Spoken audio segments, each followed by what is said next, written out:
Righteousness. దేవుని యొక్క ఘనమైన నామానికి మహిమ కలుగునుగాక. క్రీస్తునందు ప్రియమైనటువంటి ప్రియ సంగమా, దేవుని యొక్క బిడ్డలారా, మన ప్రభువును రక్షకుడైనటువంటి యేసయ్య నామములో మీ అందరినీ కూడా యేసుక్రీస్తు వారి పుణ్యనామం పేరిట ఆహ్వానిస్తూ ఉన్నాం. కాబట్టి ఈ సాయంకాల సమయమందు మీ అందరినీ కూడా ప్రభు యొక్క మాటతో, చిన్న మాట ద్వారా బలపరచాలని ఆశపడుతూ ఉన్నాం. కీర్తనల గ్రంథము 25వ అధ్యాయము 12వ వచనాన్ని మనం చూస్తే, యెహోవా యందు భయభక్తులు గలవాడెవడో వాడు కోరుకొనవలసిన మార్గమును ఆయన వానికి బోధించును.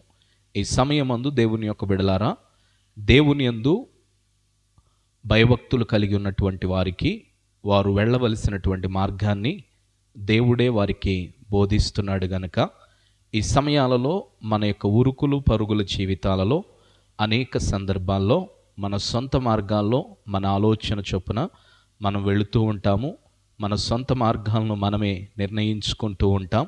కానీ దేవుని యందు భయభక్తులు కలిగి జీవిస్తే, ఆయన మాటకు లోబడి ఆయన ఆజ్ఞను అనుసరిస్తూ ప్రార్థనాపూర్వకంగా మనం జీవించిన ఎడల, నీ జీవితంలో నీ వెళ్ళుచున్న మార్గంలో నీకు మార్గం తెలియకపోవచ్చు, ఎక్కడికి వెళుతున్నావో తెలియకపోవచ్చు, ఎలా వెళుతున్నావో, ఎందులో వెళుతున్నావో, ఎందుకు వెళుతున్నావో నీకు తెలియకపోవచ్చు. కానీ యెహోవా యందు భయభక్తులు కలిగి ఉంటే మాత్రం నీవు వెళ్ళదలసిన మార్గాన్ని ఆయనే నీకు బోధిస్తాడు గనక, ఆయన యందు భయము భక్తి కలిగి ఆయన యందు విశ్వాసంతో నువ్వు జీవించిన ఎడల ఆయనే మనకు మార్గాన్ని బోధించువాడు.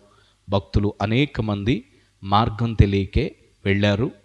మార్గం ఎటు వెళుతున్నారో, పరిస్థితులు ఎటు తీసుకువెళుతున్నాయో తెలియదు. కానీ మనందరికీ తెలిసిన భక్తుడు యోసేపు గారు, ఆయన పరిస్థితులు అనేక విధాలుగా ఎక్కడెక్కడికో ఆయన నడిపించాయి. కానీ ప్రభు యొక్క ప్రేమలో యెహోవా యందు భయభక్తులు కలిగి ఉన్నాడు గనక, చివరికి తన మార్గాన్ని ప్రభువే బోధించి, ప్రభువే చూపించి, ఒక ఉన్నతమైన మార్గంలో స్థితిలో ఉంచిన విధానాన్ని చూస్తూ ఉన్నాం. కాబట్టి సోదరుడా, నీవు యెహోవా యందు భయభక్తులు సంపాదించు. నీ మార్గమేంటో, నీ జీవిత గమ్యమేంటో ఆయనే బోధిస్తాడు, ఆయనే తీసుకువెళ్తాడు, చేయి పట్టి నడిపిస్తాడు. అటు దీవెన ప్రభు నీకు మనకు అనుగ్రహించునుగాక. దేవుడు మనందరినీ దీవించునుగాక. ఆమేన్.